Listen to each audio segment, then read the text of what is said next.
물된 동산귀 시간. 이 시간 말씀에는 물된 동산교회 담임 조병선 목사님입니다. 할렐루야, 주님을 찬양하는 여러분과 제가 되기를 축원합니다. 한 주도 평안하셨는지요? 저는 지금은 어느 때인가 12번째 황충재앙을 알자라는 제목을 가지고 오늘 5번째 시간을 여러분과 같이 맞이하고 있습니다. 사단은 세상 풍속을 좇으며 공중의 권세 잡은 자를 따르는 불순종의 아들들 가운데서 역사하는 더러운 영입니다. 그런 이유로 아주 오랫동안 세상과 하나님의 거하신 하늘을 오가며 유혹하는 자, 참사하는 자로 합법적인 권한을 누려왔습니다. 그런 이유로 에덴 동산에 사단 마귀가 거해서 그들을 유혹할 수 있었고, 아담과 그 아내가 죄를 짓자 곧 죄와 사망의 권세하에 그들을 관할할 수 있었습니다. 그들이 하나님의 말씀에 불순종하였기 때문이지요. 욥기 1장에서도 사단은 하나님이 계신 삼층 하늘, 우리가 사는 이 지구를 마음대로 오가며 이런저런 것으로 욥을 참수하고 정죄했지만, 하나님은 욥의 생명만은 건들지 못하게 하셨지 그가 욥을 시험하는 자로서의 특권을 사용할 수 있게 하셨습니다. 마태복음 4장 1절에서는 40일 금식하신 예수님이 성령의 인도하심을 받고 마귀에게 시험받으러 나가시지요. 그런데 시험하는 이 사단 마귀가 예수께 나와서 뭐라고 말합니까? 첫째, 돌들이 떡덩이가 되게 하라. 이 말씀은 너희가 떡으로만 살 것이 아니요 하나님의 모든 말씀으로 살 것이라를 대적한, 한마디로 떡을 위해 살라고 유혹한 것입니다. 둘째는 내가 하나님의 아들이여던 성전 꼭대기에서 뛰어내리라. 이 말은 육신을 입고 오신 주님을 성전 꼭대기에서 떨어뜨려 죽이려는 유혹이었습니다. 만약 뛰어내리지 않으시면 무능력한 아들임을 부각시키기 위해서지요. 세 번째는 만일 내게 엎드려 경배하면 이 모든 것을 내게 주리라. 여러분, 지옥 같은 세상에서 다 준들 무엇을 얻을 수 있겠습니까? 그러나 이 더러운 것들을 경배하면 하나님이 이런 자들을 내치시기 때문에 거짓으로 유혹한 것입니다. 사랑하는 성도 여러분, 우리 주님은 사단과의 결전에서 말씀으로만 승리할 수 있음을 보여주셨습니다. 그런데 사단이 하나님의 사람을 유혹하기 위해 내세운 3가지 의미와 내용을 여러분이 유념하셔야 합니다. 왜냐하면 이제 장래에도 똑같은 내용으로 우리를 유혹할 것이요, 이 사단과의 결전에서 통과하느냐 통과하지 못하느냐로 하나님의 이름의 영광을 나타낸 자와 그 이름의 영광을 더럽히게 한 자가 갈라질 것이기 때문입니다. 우리의 장래에 이 사단과의 결전은 누구를 막론하고 다 이 문을 통과해야 한다는 사실을 사도 요한은 계시록 17장 17절에서 이렇게 제시했습니다. 하나님의 자기 뜻대로 할 마음을 저에게 주사 한 뜻을 이루게 하시고, 여기서 저희는 하나님의 영, 진리의 영을 받지 아니한 사단과 그 사단이 보좌와 능력과 권세를 준 적그리스도, 그리고 하나님 말씀을 떡되게 하고 세상 명의 거짓 능력에 취해서 사단에게 경배하게 하는 역할을 하기 위해 때를 따라 나오는 황충 때 거짓 선지자들을 제시한 것입니다. 저의 나라를 그 짐승에게 주게 하시되 하나님 말씀에 응하기까지 하심이니라. 하나님은 이들 사단, 적그리스도, 거짓 선지자들에게 하나님은 나라를 주시는데 이때 이들은 짐승을 경배하지 않는 그런 하나님의 사람들을 하나같이 다 죽여버립니다. 그러나 죽임을 당해도 이들을 두려워하지 않고 오히려 하나님을 두려워하여 이들이 경배하라는 그 명령을 생명을 걸고 사수하는 믿음의 보아들을 하나님은 오히려 찾으시는 모략의 기간이지요. 그런데 이 세상 왕으로 하나님의 보좌 앞과 지구를 마구 오가며 정죄의 영으로 활약했던 사단 마귀가 언제부터 더 이상 하나님의 보좌 앞에서 참수하고 유혹하는 이 직책을 수행하지 못하게 되었나? 마귀를 멸하러 오신 주님의 십자가 공로 이후라는 사실입니다. 오늘 저는 여러분에게 이 마귀가 어떻게 하늘에서 내쳐서 더 이상 저의 거할 것을 얻지 못하고 이 지구에 영원한 결박을 당하고 흑암에 갇혀있게 되었나에 대해서 조금 더 예수님의 말씀을 보충하려 합니다. 예수님은 요한복음 11장 31절에서 이제 이 세상에 심판이 이르렀으니 이 세상 임금이 쫓겨나리라. 내가 땅에서 들리면 모든 사람을 내게로 이끌겠노라 제자들에게 말씀하셨습니다. 여기서 내가 땅에서 들리면 그 의미는 십자가 죽음을 말씀하신 것입니다. 주님께서 저주의 십자가에서 당신 이 세상에 오신 바로 그리스도, 자기의 백성을 저에서 저희 죄에서 구원할 구원자의 사역을 성취하시면 이 세상 임금이 쫓겨나리라. 여러분, 이제 이 세상 임금이 어디로 쫓겨난다는 것을 여러분은 아실 것입니다.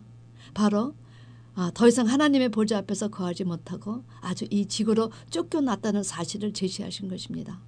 왜냐하면 주님께서 십자가를 지신 이후부터는 이제 예수 그리스도 안에 있는 자는 누구도 결코 정죄함이 없으니까. 이는 예수 안에 있는 생명의 성령의 법이 죄와 사망의 법에서 해방하셨기 때문에 사도 바울은 율법이 육신으로 말미암아 연약하여 할 수 없는 그것을 하나님은 하시나니 그 죄를 위하여 자기 아들을 죄 있는 육신의 모양으로 보내어 육신의 죄를 정하사 육신을 쫓지 않고 그 영을 쫓아 행하는 우리에게 율법의 요구를 이루어지게 하려 하십니다. 이 사실을 믿는 자들을 여러분 어떻게 하셨습니까? 요한복음 1장 12절 말씀이 이루게 하셨죠. 영접하는 자 그 이름을 믿는 자들에게는 하나님의 자녀가 되는 권세를 주셨으니 이는 혈통으로나 육적으로나 사람의 뜻으로 나지 아니하고 오직 하나님께로서 난 자들이니라. 할렐루야. 여러분, 예수님께서 십자가에서 6번째로 다 이루셨다 말씀하신 것은 바로 마귀의 일을 멸하는 이 일을 다 수행하셨다는 고백이셨습니다. 사도 요한은 이 십자가 사건을 통해서 하늘에서 어떤 일이 일어났나 계시록 12장 7절에서 12절 말씀에서 그 실상을 아주 자세히 제시하여 주셨습니다.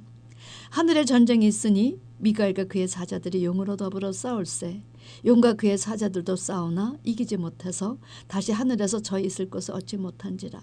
미가엘 천사장 그의 사자들 그리고 사단과 그의 사자들이 싸웠는데 누가 이겼는가? 미가엘과 그의 천사들이 이겼다는 것입니다. 내가 들으니 하늘에 큰 음성이 있어 가로되 이제 하나님의 구원과 능력과 나라와 또 그의 그리스도의 권세가 이루었으니 우리 형제들을 참소하던 자 곧 우리 하나님 앞에서 밤낮 참소하던 자가 쫓겨났고 이렇게 하나님 아버지 앞에서 밤낮 하나님의 사람들 참소하던 자가 쫓겨난 것은 이제 우리 주님의 십자가의 공로 때문입니다. 그리스도의 권세가 이제 이루어졌기 때문이지요. 여러분, 이 그리스도의 권세가 이루어지기 전에 어떤 일이 있었습니까? 과거 천사장 미가엘이 모세 지체에 대하여 마귀와 다퉈 변환할 때 그때는 감히 회방하는 판결을 쓰지 못하고 이렇게 말했습니다. 주께서 너를 꾸짖으시길 원하노라. 그런데 할렐루야, 이제 무엇이 달라졌습니까? 주님의 십자가 공로 이후에는 이제 주 안에 있는 자는 죄와 사망의 법이 주관하가 아니라 생명의 성령의 법이 주관하기 때문에 그 판결대로 미가엘 전사장이 이제 더 이상 사단이 하늘에 거할 수 없도록 쫓아낼 수 있었다는 것입니다. 11절에 또 여러 형제가 어린 양의 피와 자기의 증거하는 말을 인하여 저를 이기었으니 그들은 죽기까지 자기 생명을 아끼지 아니하였도다. 주님께서 죽은 자 가운데서 부활하신 사건을 통해서 어떤 위대한 반전이 하나님 나라 일어났는가? 부활하신 주님을 보고 전혀 기도에 힘써 성령의 권능을 받은 제자들이 이제 무엇을 두려워하지 않고 나섰다? 그들은 여러분 죽는 것을 두려워하지 않고 이제 하나님의 말씀과 예수의 증거를 증거하기 시작했다는 것입니다. 12절 그러므로 하늘과 그 가운데 거하는 자들은 즐거워하라. 이제 십자가의 공로의 피에 힘입어 이 세상에는 제자들 통해 많은 교회가 세워졌습니다. 그 결과 이제 주 안에 빛의 자녀들이 생긴 것입니다. 그렇기 때문에 하늘과 그 가운데 거하는 자는 즐거워하라. 그러나 땅과 바다는 화 있을진저 이는 마귀가 자기 때가 얼마 못된 줄 알므로 크게 분내어 너에게 내려갔음이라 하더라. 이제 본격적으로 하늘 차원은 성령의 관할하에 들어가고 그러나 땅과 바다는 누구의 관할하에 들어갔다? 사단 마귀의 관할하에 들어갔습니다. 그렇기 때문에 땅과 바다는 화 있으라고 한 것입니다. 왜냐?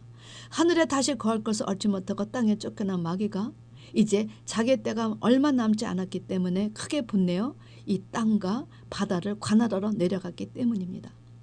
이렇게 맹렬한 진노를 가지고 사단이 이 세상에 온 것은 우리 주님께서 사단을 멸하러 오신 그 1차 작업이 완성되었으므로, 두 번째 더 이상 주 안에 있는 자를 정죄하지 못하게 영원한 결박을 시켰었으므로, 세 번째 이제 자기의 때가 얼마 남지 않은 사실을 알게 되었기 때문에 예수님은 이 세상 임금이 쫓겨날 것에 대해 두 번이나 제자들에게 이런 사실을 거듭 예고해 주셨다는 것입니다. 왜냐하면 이룰 때 제자로 하여금 그 말씀은 반드시 성취됐다 믿게 하시려 하셨기 때문이지요. 요한복음 14장 30절에는 이후에는 내가 너희와 말을 많이 하지 않겠다. 이 세상 임금이 오겠습니다. 그러나 저는 내게 관계할 것이 없다. 여러분, 이 세상 임금이 와서 적그리스도와 거짓 선지자들과 하나가 되어 하는 일은 다 불순종하는 자들인 가라지를 단으로 묶기 위해서입니다. 그러니 이 사단마귀 이 세상 임금은 예수님과는 관계할 것이 없다는 것입니다. 우리 주님은 십자가를 지시기까지 하나님께 복종하실 것이기 때문에, 다만 사단이 그의 육신을 건드릴 수 있다고 생각할지 모르지만 그럴 수 없느니라. 우리 주님은 말씀이 육신이 되신 분입니다. 감히 더러운 것이 건드리지 못하게 우리 주님은 말씀이 육신이 되어서 오셨다는 것입니다. 그러니 할렐루야, 이제 순종하는 자와 마귀도 관계할 것이 없다는 것입니다. 우리가 얼마큼 순종해야 되는가, 그 이유가 여기 있지요. 예수님은 요한복음 16장 11절에서 보혜사 성령께서 오시면 그가 세 가지 사실을 증거해 주실 것이라. 죄에 대해서, 의에 대해서, 심판에 대해서 증거해 주신다. 그렇기 때문에 여러분, 이 세 가지는 우리가 반드시 알아두어야 할 내용입니다. 여러분, 죄란 무엇입니까? 저희가 나를 믿지 아니하며, 그분을 믿지 않은 것이 죄란 사실을 기억하시기 바랍니다. 의란 내가 아버지께로 가니 너희가 다시 나를 보지 못하며, 여러분, 이 땅에 오신 독생자를 몰라뵙고 죽여도 예수님은 하늘에 오르사 왕권을 회복하고 다시 성령으로 오셔서 세상 끝날까지 당신에게 순종하는 자들을 지켜주시는 그것이 바로 그분의 의라는 것입니다. 그렇기 때문에 주님은 너희는 먼저 그의 나라와 그의 의를 구하라, 그리하면 모든 것을 더해 주신다 약속하셨습니다. 세 번째, 심판이란 이 세상 임금이 심판을 받았습니다. 사랑하는 성도 여러분, 여러분은 이 세상 임금이 마귀의 일을 멸하러 오신 주님의 십자가의 공로로 인해 이미 심판을 받았다는 사실을 아십니까? 믿으시기 바랍니다. 그 사실을 믿고 그 예수의 이름을 믿는 자는 하나님의 자녀가 되는 권세를 주셨습니다. 그러나 그 이름을 믿지 않는 자는 하나님의 독생자 이름을 믿지 않은 거로 벌써 심판을 받았다 말씀하십니다. 그런데 왜 아직도 사단마귀가 우는 사자처럼 삼킬 자를 찾아 헤매는가? 이제 그의 때가 얼마 남지 않았기 때문입니다. 그렇기 때문에 빨리 바다 차원의 사람들도 구해야 하겠지만 교회에 들어와 아직 땅 차원에 머무는 자들을 일으켜 세워야 한다는 사실입니다. 악한 자의 임함은 사단의 역사 따라 모든 능력, 표적, 거짓 기적, 불의 속임으로 멸망하는 자들에게 임할 것이기 때문에 진리를 믿지 않고 불의를 좋아하는 모든 자로 심판을 받게 하시기 위한 하나님의 모략이시기 때문에 추수를 앞두고 부지런히 우리 모두는 이삭 죽기에 나서야 한다는 사실입니다. 여러분, 베드로는 이렇게 말했습니다. 만물의 마지막이 가까웁니다. 그러므로 여러분은 정신을 차리고 근신하여 깨어 기도해야 합니다. 여러분, 사단은 자기 때를 알고 분노해서 참길 자를 찾고 있다 합니다. 그런데 하나님의 사람들은 자기 때를 얼마큼 알고 있는지요? 이제 곧 황충의 때가 가라지를 단으로 묶기 위해 무저갱에서 출현한다고 하는 이 때를 과연 얼마나 알고 정신을 차리고 근신하고 깨어 기도하고 계시냐? 여러분, 제가 여러분께 묻고 있습니다. 우리가 사는 이 세상을 성경은 흑암이라고도 하고 지옥이라고도 하고 무저갱이라고도 합니다. 그러나 하나님을 순종하고 따르는 백성은 하늘 장막에 거한다 제시하십니다. 지금 사단은 자기 때가 얼마 남지 않아 분내어 내려갔다 하는데 여러분은 과연 누구에게 순종하고 사시는지요? 여러분, 지옥에 사십니까? 천국에 사십니까? 부디 하늘 장막에 거하는 여러분과 제가 되기를 주님의 이름으로 축원합니다. 할렐루야. 아멘. 지금까지 말씀에 물된 동산교회 담임 조병선 목사님이었습니다.